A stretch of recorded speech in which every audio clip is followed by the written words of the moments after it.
Welcome to the Nehemiah Business Lifecycle Podcast. I'm Patrice Tsague, your host. Again, we are in a new studio thanks to US Digital here in Vancouver, Washington. And our guest today is a new friend, a new member of the community. Adam Stewart, the CEO and founder of a unique and innovative company that is doing something that's not only unique, but that's trailblazing. Dial Zara. Adam, welcome to the podcast. Patrice, thank you for having me. It's a joy to be here. Brother, you're doing something unique and special. Now, part of why we have Adam here today, because Adam will be one of our guest speakers for our upcoming business global forum, where we'll be talking about kingdom business and AI and innovation, which is a precursor for Nehemiah Week. So, guys, if you've not yet signed up for the business global forum, make sure you sign up today. Go to Nehemiah ecommunity.com, go to events, sign up for the global forum. If you're a member at whatever level, it's free for you. If you're not a member, just become one. You can attend for free or pay to sign up. It's up to you. We want to save you some money. But Adam will be a speaker there. Adam will also be a speaker for us at Nehemiah Week this year. And Adam, you are a new member of our community. So, Yep. First, what led you to join our community? Well, it all started back in, I want to say, January, as I was really in the we're still in early stages, but just the very beginning of launching Dial Zara. Juan Rodriguez, who is also a member of the community, became my customer, and it was really it was just, it was very providential. It was totally a God thing that I got on the phone with Juan and quickly found out that we were both believers, and I think if I recall correctly, he patched you in on that call. He did. And we got to know each other then, and he told me about this event that was going on in May, and and I was so I'm in Boise, Idaho, and the event was in Vancouver, which is a short 6-hour drive. So I thought, man, I'm just going to go check this out. If nothing else, I'll get to meet Juan, and he's a great guy, and it'll be good. And I was just really impressed with what I saw there, and really impressed by the templatized, structured business life cycle that you guys have put together, and I just saw the value in adopting that for this business, and also just being connected to other Christian business owners was really important for me, because everything in the earth belongs to God, and we are stewards of the resources that He's created, the talents that He's given us, and I want to be part of that, and I want to help. I want to the extent that I can. I want to help other business owners that are like-minded grow their businesses, and just further establish the kingdom of God here on earth, which includes the marketplace. Amen. Well said. When I first learned about you, I was so excited about what you bring to the marketplace, and what you've developed, this whole virtual assistant AI model. I came up at a time of entrepreneurship in the 90s where we had HQs. Remember, I don't know if you're old enough, but back in those days, the idea of a virtual receptionist, outsourcing, that was kind of a thing. Yeah. Where but it was a human. It was a physical office where you had either just the receptionist that managed your calls and your messages and patch you in as though they were part of your staff, or you had office space, or you just use a conference room, whatever it was. But we've come a long way since then. Now, what you've done is brought technology that does that whole process and makes it even more cost effective for entrepreneurs. Exactly. Yeah. The so in the kind of traditional non-AI really there's two categories of solution. There's one which is the obvious one, which is I'm going to hire somebody, they're going to be in the office and they're going to pick up the phones for me. But half the small businesses in the US are one guy, right? Owner operator businesses, and hiring a full-time staff member to pick up the phones is typically cost prohibitive. And so the other category of solution is the live answering service, a third party company that kind of takes the headache of hiring and training and managing away from you as an entrepreneur, and they're focused on picking up the phone for you. Um, it, it's almost impossible to understate how important it is to answer your phone as an entrepreneur, and it's also almost impossible to overstate how hard that is, especially if you're a solo operator. If you're a own a roofing company and you're up on a ladder and your phone rings, you can't get to those calls. So what do? Well, you hire somebody, or you outsource it to a third party. Both of those options, are have cost associated with them, and even the third party answering services are it's a few $100 a month minimum just to have somebody that can pick up the phone, take a message, and get it to you. And so with the advent of AI and kind of how this all started, Chat GPT blew up about a year ago. I was leaving my last company right around the same time. And for a stretch in my career at the last company, I was running our sales team. And one of the biggest things that was irritating to me was when I would log in the morning, pull up our phone system, and see, oh, we had like 15 people that tried to call us while we were closed, and 80% of them didn't leave a voicemail. And so a light bulb went off, and I thought, man, I'm sure there's a way to build a Chat GPT that can pick up the phone for you. And so that's what we built. Wow, that is incredible. And we'll get more into that. So let's get a bit into your journey. Yeah. Like, talking to Adam Stewart, the founder and CEO of Dialzara, a AI powered virtual assistant firm that helping entrepreneur bring your costs down and have an incredible transformation answering reception service that enables you to focus on what matters most to you and allow technology to do what's also critically important in your business, which is deal with your customer in the front end. We know that it works because one of our members uses them and is so happy and so satisfied with them. And I've had a chance to, because I coach him, so Yeah. I've had a chance to actually test your product through him as well. And so I was very impressed by it. Adam will be a speaker for us at the Global Forum coming up. And if you're not yet registered for that, that's July 17th. Go to Nehemiah Entrepreneurship e-community at the events page. You can sign up for that and join us. So you'll hear Adam. He'll do a session around AI and technology. So Adam, let's go back a bit. So before this, you were working a business. So talk about the bug of entrepreneurship. So when did that happen for you, and what prepared you for this moment? Yeah. So the short answer is God, right? The longer answer is so I have kind of a non-traditional career track, right? I think in America the kind of generally accepted framework is you go to college, you get a degree, you get a job, and and so on and so forth.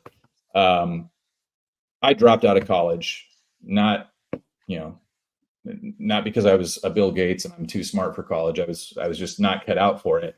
And I just started working, and God opened a series of doors in my life that led me to eventually joining the military. So I was in the National Guard for 6 years, and that was like that was the most impressive thing on my resume. And that opened the door for me at a company called prospectnow.com. And Prospect Now it's a software product for real estate professionals. And I was one of the early employees. I started out on the sales team, and over the course of 10 years, I held pretty much every position within the company. And it was just so to answer the question, I what led me to Dial Zara was this kind of 10-year boot camp of being on the front lines of a startup in an instrumental capacity. Even though I wasn't, I wasn't on the cap table, I wasn't an owner. I was treated. Let me rephrase that. I treated it like I was an owner, and the actual owner saw that and invested in me and invested in my training and my development. And he treated me like I was an owner.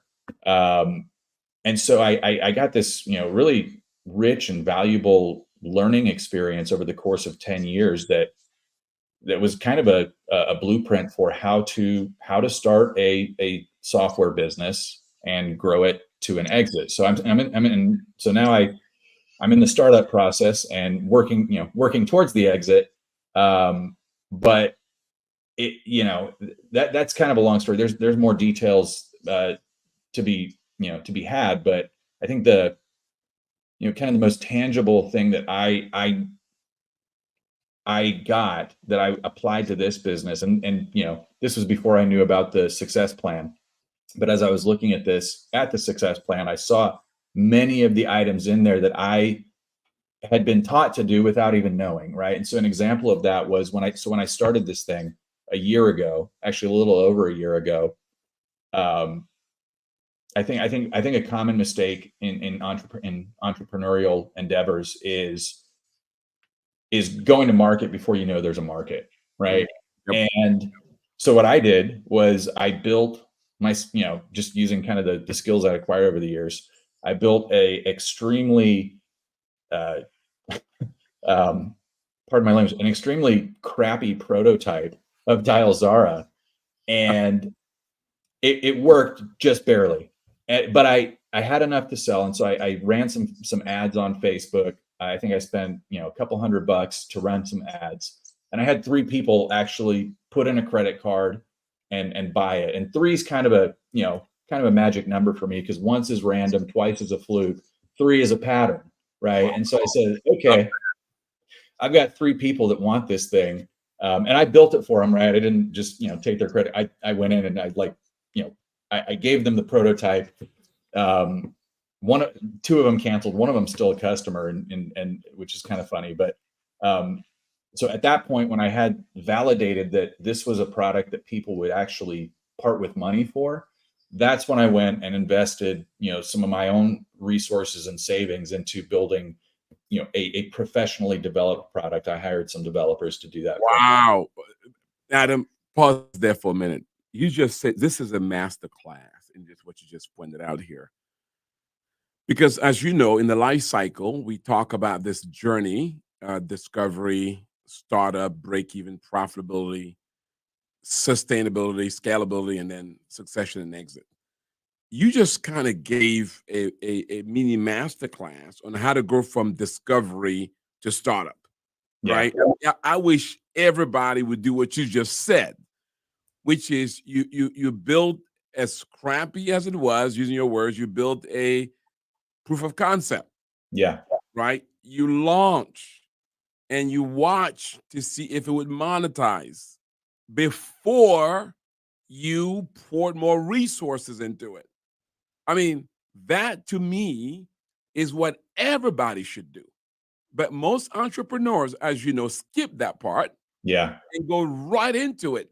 Now, and then, by the way, whatever you do, you're going to do what Adam just did. The difference is you're going to waste a lot of money in the proof of concept phase, because when you fully launch, guess what? That first 3 to 6 to 12 months is proof of concept, no matter how much money you spent. Am I right, Adam? Absolutely. The Absolutely. difference is you spending lots of money trying to figure it out, and you make an assumption based on data that's is unproven.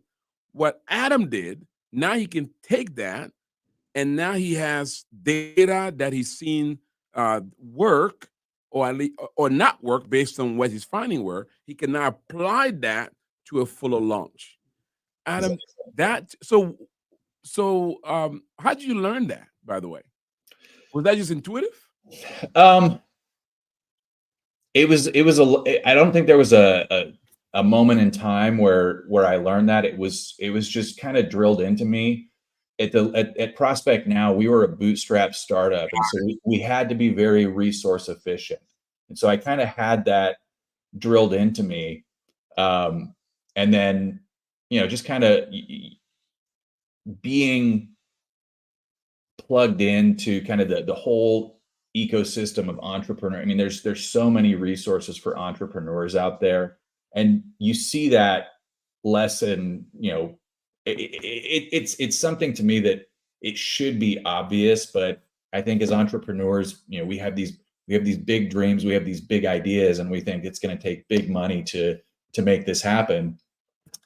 And really that's not true, right? You just the minimum viable product, right? I heard that all the time. Anytime we would launch a new feature, it was like, how can we get this to work just barely? Because what you want is what you just said. You want the data, right? And so Right. those Right. three customers, I talked to them at length, and I learned so much about what I was doing right, and more importantly, what I was doing wrong.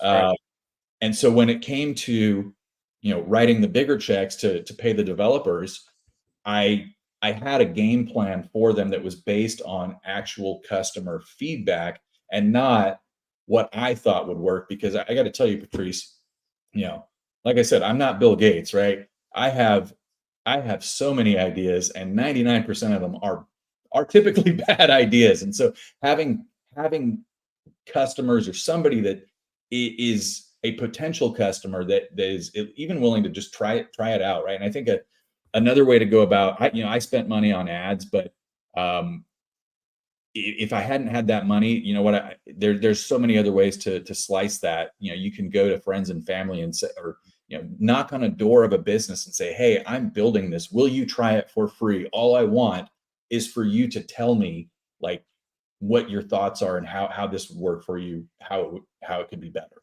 right? Oh, The data right. is the most important thing. And if you're spending money building something with just what you think is going to work, it's it's typically not going to work. So yeah. Well, you're watching the Business Lifecycle Podcast. We're talking to Adam. Adam is the founder and CEO of Dial Zara. It's a uh, AI powered virtual assistant company that helps you reduce costs while increasing your efficiency. I know that because one of our members using Dial Zara, and it is working for him. Actually, he's the reason why Adam is here, and Adam's now part of our community. Yeah. Adam, let's back up a little bit. Let's talk about AI. You're going to be talking about AI and Kingdom Business in our upcoming global forum without giving your notes away. Help somebody's watching and listening. There are people who are excited about it. There are people who are scared about it. Yeah. What's your take? Yeah, it's funny. I was having this conversation just yesterday with a friend, and there is a huge fear, right? The AI is coming to take our jobs. And in all honesty, that's probably true for many aspects of life in business. Um, I look at it as an issue of education, right? There are things that AI is capable of. There are things that AI is not capable of. And just like, you know, the late 90s when the internet was a new thing, and there was a lot of trepidation, there was a lot of skepticism, there was also a ton of optimism. I find myself on the optimistic side. I think it's a really cool uh, tool for entrepreneurs and business owners to really add value to their customers' lives while optimizing and streamlining various aspects of their business. And so our best customer is actually not the person who is looking to replace Marcia at the front desk who's been there for 28 years, right? Really, our best customer is someone who realizes, hey, Marcia goes home at the end of the day and she's not picking up the phone, but people are still calling. And so using our service as a backstop for overflow or after hours calls it's a slam dunk, right? Because you kind of get the best of both worlds, and your customers get the best of both worlds too. You get that human with Marcia at the front desk. She's picking up the phone. She's been there for 28 years. You're preserving that culture in your business. And when she goes home, AI clocks in. To expand on why I think this is it's a weighty topic, right? And you read in scripture, you read the account of creation, and God gives Adam and Eve this dominion mandate, right? To go and subdue the earth and everything in it. And then you read in passages like Leviticus and Noah's Ark, our God is a God of order. He loves it when we, as his children, bring further order to what he has already provided. And I see AI as reflecting that, because what the technology is at the end of the day is it's taking these massive sets of data, and it's this chaos of data, and turning it into something that is ordered. Now, just like anything else in creation, it can be abused, right? And so we obviously want to steer clear of that, but there are so many helpful ways that it can be used in business. And so Victor, who was who's running the back end of this podcast, said he made a comment in the preparation stage that was that perked my ears. And he said that I've seen a lot of AI for making pictures and writing essays, and those things are cool, right? And certainly can be useful. I see the bigger opportunity in tools like ours and other tools that are coming out there for the business owner to do more with less, right? And isn't that what we're all trying to do in business? We're trying to do more with less. Oh, I love it. What about those whose concern might be, first, Adam, it's artificial, right? So that almost suggests non-spiritual, right? There's this fear. This is for the Christian, my community, who are like yourself, Christian entrepreneurs that say, artificial, non-spiritual. That's the first issue. And then when you get to Dow Zara, they'll say, but you're taking the human out of customer service, out of receptionists. Speak to that. Yeah, I think those are valid concerns, right? And I think the first one about the spiritual aspect, I think that's a real and valid concern, and I think that isn't something not to be taken lightly. There are already, you see this in the news, right? Like the AI, the Google AI image generator that came out a few months ago, where it was, just it was not truthful, right? And so I think there is a we have to be aware of that, and we have to be prepared for that. I think when you get down to use case, like ours is a pretty simple, pretty straightforward use case. You need somebody to pick up the phone and talk to your customer. It isn't human. I mean, there's no going around that. My thesis is this, right? When your caller calls in, what's better, that nobody picks up the phone, or that something picks up the phone and it can actually help your customer? I think most people would agree, at the end of the day, the most important thing is that customer who's calling, their need is addressed, right? And so to the extent that the AI is capable of doing that, I think it's great. And one of the nice things about our tool is that in those instances where AI isn't able to assist them, or they don't want to talk to an AI, our tool can transfer it to a live human. So I just set up an accountant in a CPA in New Jersey yesterday, and that was his thing. He's like, hey, if it's an emergency, I want them to be able to talk to me. I said, no problem, Frank. What's your cell phone number? We'll put it in. If they say it's an emergency, or that they want to talk to a human, your cell phone's going to ring. You just got to make sure you pick it up. And And yeah, so I think, I don't think there's an easy answer to that at this point, right? We're still moving, we're still progressing. I think the most important thing is to remain firmly grounded in the truth of God as revealed by Scripture, and letting that be the driving, uh, the driving focus for everything we do in business. And I think if you do that, you can't go wrong. Well said. What I love about your approach, Adam, is that you're not an evangelist for AI. You're an evangelist for truth and efficiency. AI just happens to be a tool that you're using for that purpose. And I like that. You're not trying to sell us something, but you're trying to facilitate something guided around truth and efficiency. And I like that a lot. Adam will be a guest speaker for us at our upcoming global forum. If you've not yet registered for that, make sure you go to nehemiahecommunity.com and sign up for it. You'll get to hear Adam teach on this and help us to equip us in the efficiency of business. Adam, as we put the land to plane, let's talk about Dalzara. So somebody's watching and listening and say, okay, Adam, I'm convinced I want to give it a shot. What does it look like for them to become a customer of Dalzara, and what can they expect?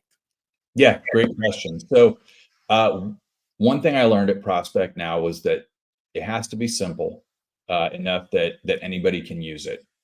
And I learned, we've heard this term thrown around a lot, prompt engineering, right? Which is just the process by which you educate the AI to do what you want it to do. And I think what makes Dialzara really unique and really low friction is it's a self-service platform with expert support, right? And what I mean by that is you can go to our website, dialzara.com. You can talk to our AI receptionist. There's a phone number on the website. You can call it. You can talk to ours. It'll tell you everything you want to know about Dialzara, and it'll even offer to, send you a text message so you can get started. But yeah, so you go to the website, you By create the way, I love that, Adam, that you actually model through your own acquisition process how Dalzara worked. That was the thing that impressed me the most about your system.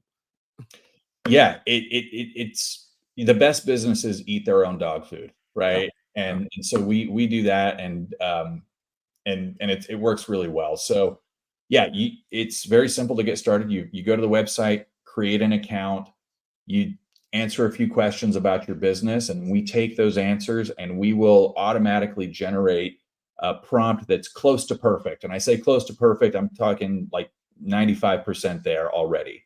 And it's pretty cool. There's a little you can chat with it like a Chat GPT interface, so you can kind of preview if for example, if I ask it, hey, what's the pricing or something like that, you get to see what the AI would say, so that it's dialed in. You know that it's saying the things you want it to say, not saying the things you don't want it to say.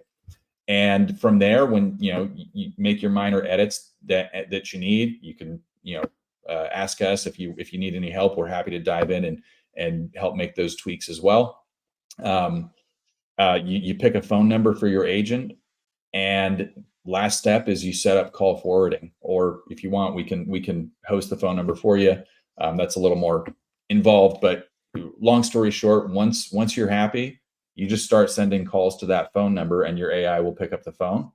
Every time it has a conversation, it's going to log that in. So it's all saved in your dashboard. You can go review call recordings. We'll even email you after every call. You'll get an email. It'll say your agent just took a call from so and so. Here's what they talked about. Here's a link to the recording. So you get that instant notification that your AI agent has assisted someone, and you can take any necessary follow-up actions.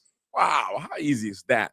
But Adam, what about those who say, "But Adam, I already have a Google phone service or whatever phone service they're using. What's the difference?" Oh, the difference is that Google phone service or phone service that you're using is at the end of 4 rings or 5 rings, it's just going to play a voicemail greeting. It's going to say, "You've reached Patrice. I can't come to the phone right now." Yeah. And the statistics show that 80% of people, when they hear that voicemail greeting, you know what they do? Hang Click, up. they hang up. Yeah.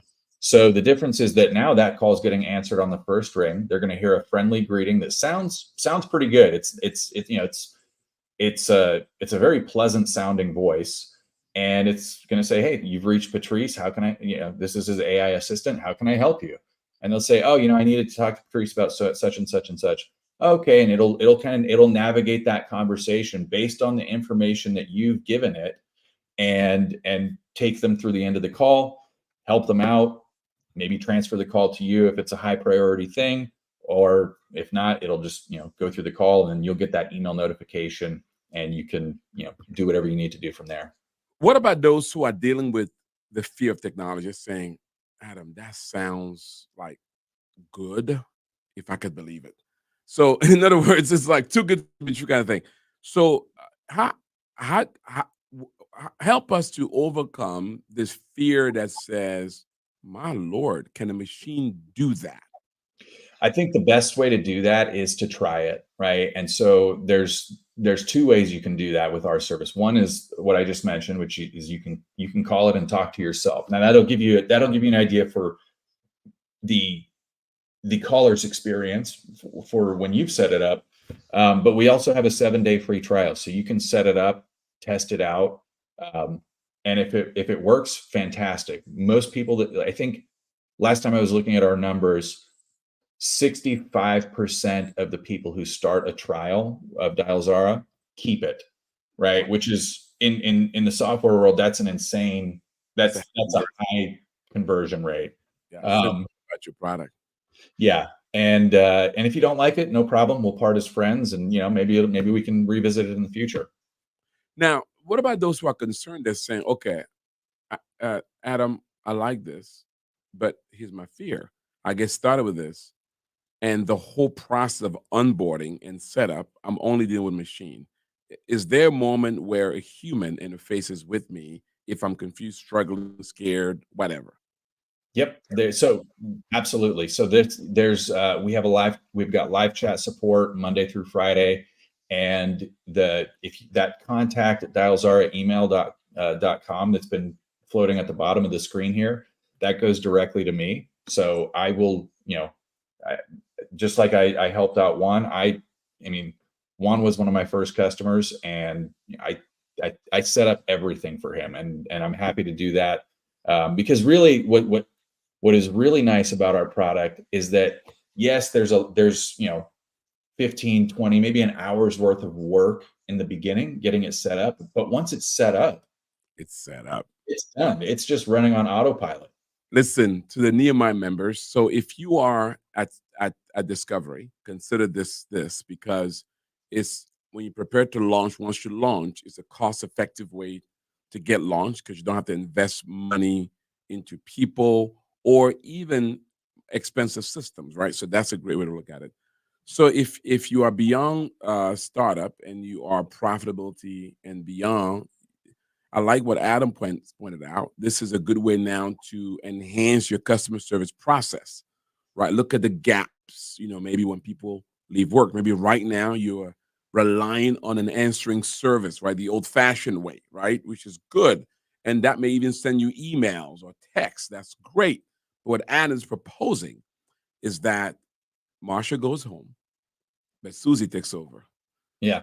But Susie is an AI, and she works all the way until Marsha comes back to the office and does the pass on to Marsha. Is that kind of That's exactly right. wow? This is a no brainer. So here's what we're gonna do. So Adam, actually, after this, I think I already told my team about you, my tech team. I'm gonna remind them again. They need to meet with Adam so that we and Nehemiah community can also implement this, right? And I'm gonna set a goal to my team. So Elizabeth, I think Elizabeth listening. Elizabeth, let's make sure the tech team looks at implementing this before Nehemiah week. That's in August. So so that we can go into Nehemiah week, us being the product of the product, right? So that we're not hypocrites. That's the first thing. But the second thing, Adam, I want you to consider some kind of I want to incorporate this somehow in our membership benefits. Okay.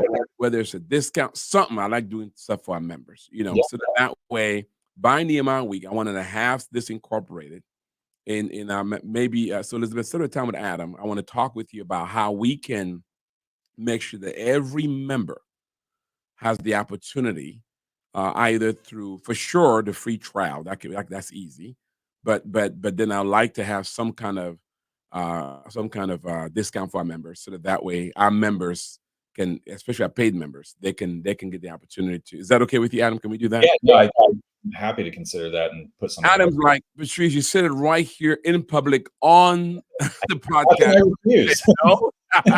I love it. Adam, listen, don't you leave yet because I got one more question for Sure. you. Listen, Adam will be with us at the business at our upcoming global forum on July 17th. If you want to sign up, you can right now go to nehemiahecommunity.com, register. You can use the link right in front of you, or right now go sign up, because you're going to get a chance to not only hear Adam, but several other great speakers who are going to talk about AI and kingdom business, the different application of AI, deal with the fears of AI, the kingdom perspective of AI. But more importantly than that, look at how do you incorporate it in improving your business efficiency. We're going to provide you with folks like Adam, who are actually created tools using AI, and then others like he mentioned, Juan Rodriguez, who are actually using AI in different aspects of their business. You can hear real people and how they're using it. So make sure you sign up for that. If you want to know more about Adam, go to his website at, I believe it's Adam is dialzara.com. Is that correct? Correct. By the way, what's in that? Tell me about that name, Dial Zara. Uh, it's not a great story actually. Long story short, I was trying to think of a name for the company, and I asked Chat GPT to give me some cool acronyms. Of course. Yeah, and it came up with something. I don't remember exactly what it was, but it was zero hyphen effort, zero effort artificial robot attendant or something like that. But throw the word dial in front of it, dials are it. So yeah, that I love it. Well, hey, Adam, you're the product of the product. I mean, you're using AI to fix this. So this is AI created, AI powered, AI everything. Is that what it is? basically, yeah. It's all AI.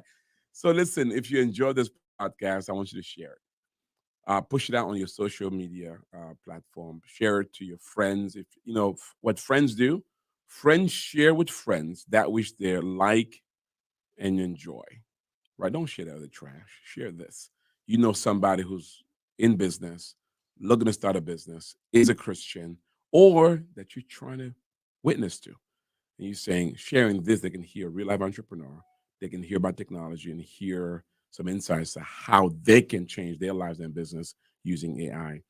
If you want to be a part of our community, go to nehemiahecommunity.com. There you can learn about our training program, whether it's biblical entrepreneurship, identity and destiny, nothing but a job oil.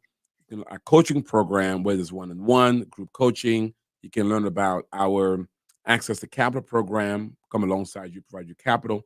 Or you can learn about membership. Membership does have its privileges. We have members in Asia, Africa, Europe, Latin America, North America. We are one of the fastest growing entrepreneur community in the nation in terms of Christians who are looking to do business from a biblical perspective. So join the movement and be a part. With that said, Adam, so there are people watching and listening right now with the upcoming elections in America, with the challenges in Ukraine, and even in Nairobi, Kenya, with the economic situation there, Haiti. There's all kinds of uncertainty. The tariff war between China and the United States, which is affecting our Asian partners, right, benefiting Mexico, right. So there's some win and losses happening, and with AI, there's almost this sense that we also have inflation. There's almost this fear in the air, right? And so speak a bit to the entrepreneurs who are a bit perplexed and concerned about all the uncertainty. What would of encouragement would you give them as they consider the next 6 months of business? Proverbs 3:5. Mm. Trust not in your own understanding, lean on God. I didn't quote that exactly right, but yeah, it's, I'm not qualified to speak to all the international and, economic challenges that are all around us, except to say that, nothing, not a leaf on a tree that falls to the ground does so without being ordained by the King of Heaven. And so, just like I said before, root all your decisions in the Word of Scripture. Have intimacy with God, and trust in Him to provide and deliver us. And an exit. I'll say this. This is my personal opinion. I would love to have a massive exit with this company, but you know what I would love even more? The return of Jesus Christ to this earth for His forever reign. So yeah, everything else is secondary to that. Oh, love it. Adam, you're now right now, that's good advice. Right now, your business is it profitability or still in startup based on our definition, right? Still in startup. Yeah. Startup. And Adam, we look forward to hearing kind of your growth and development. Hopefully we can be a part of that and helping you go to the next level to profitability and beyond. When you look at succession and exit, give me how many years out do you foresee it? Uh, I think, who knows? If I can get it done in 10 years, that'd be fantastic. That is awesome. You heard it here, guys. We'll be watching and monitoring that, Adam, to believing God for you in that, because I know that'll be a blessing to the Thank you. kingdom of God. So listen, come to the next global forum. You'll see Adam, hear Adam, and he'll help to give you more information as to how to really grow your business using technology and AI. Visit Adam's website to know more about him. We'd love to have you part of the community. Let me pray for you. May the Lord bless you. May the Lord enable His Spirit to empower you to walk out the calling that He has for you and to steward those gifts that is placed under your care and steward them in such a way that one day you will hear those wonderful words, "Well done, good and faithful servant. You've been faithful over a few things." Guess what? He'll not make you rule over much. God bless you. Thank you for watching and listening. Thank you, Patrice. Thanks for having me. Thank you.